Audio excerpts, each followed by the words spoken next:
एक युवक की एंटीक दुकान में नौकरी का पहला ही दिन था। पहली ही नजर में उसने पहचान लिया कि ग्राहक जो बुद्ध प्रतिमा लाया है वह कियान लॉन्ग काल की असली कृति है। लेकिन दुकान का वरिष्ठ मूल्यांकनकर्ता जोर देकर कहने लगा कि यह नकली है। इसी वजह से विक्रेता उस बुद्ध प्रतिमा को नकली समझकर सिर्फ 5,000 में बेचने को तैयार हो गया। मगर मूल्यांकनकर्ता ने किसी भी हालत में उसे खरीदने से इनकार कर दिया, क्योंकि उनकी दुकान सिर्फ असली चीजें ही लेती थी। आखिरकार मजबूर होकर विक्रेता वह सामान लेकर चला गया। लेकिन युवक इतनी आसानी से इतनी अच्छी चीज को जाने नहीं देना चाहता था। वह तुरंत उसके पीछे भागा और उससे पूछा कि क्या उसके पास बुद्ध प्रतिमा है। आदमी ने हैरानी से पूछा कि उसे यह कैसे पता चला। युवक ने बताया कि वह दुकान में उनकी बातचीत सुन चुका था। फिर उसने कहा कि वह हाल ही में किसी को उपहार देने के लिए ऐसी ही एक मूर्ति ढूंढ रहा है और पूछा कि क्या वह इसे बेचना चाहेगा। आदमी ने युवक की रुचि देखकर तुरंत 10,000 की कीमत बता दी। लेकिन युवक ने उसी समय उसे टोक दिया। अभी तो दुकान में तुम 5,000 में बेचने की बात कर रहे थे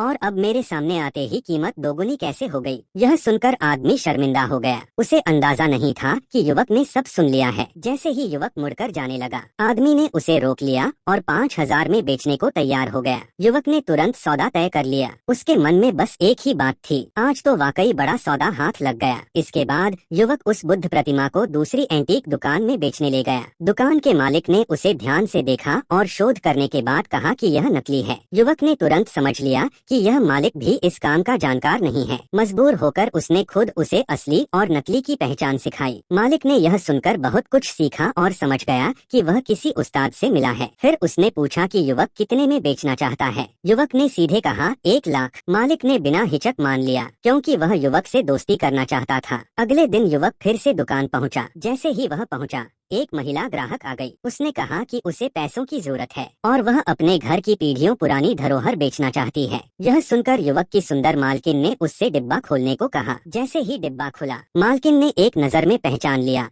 यह युहू चुन फूलदान है। यह योंगझेंग सम्राट के समय की दुर्लभ वस्तु थी। इसलिए उसने महिला से पूछा कि वह कितने में बेचना चाहती है। महिला ने सीधे कहा 5 करोड़, एक ही कीमत। लेकिन पास खड़ा युवक समझ गया कि यह बहुत सस्ती कीमत है। अगर यह फूलदान असली होता तो इसकी कीमत 5 करोड़ से कहीं ज्यादा होती। लेकिन युवक ने तुरंत देख लिया कि इसमें कुछ गड़बड़ है। उसने महिला से पूछा कि क्या वह इसकी नियमित देखभाल करती थी। महिला हतलाते हुए बोली, नहीं, इस चीज की देखभाल की क्या जरूरत। यह सुनकर युवक को यकीन हो गया कि वह झूठ बोल रही है। उसने फूलदान उठाकर ध्यान से जांच शुरू कर दी।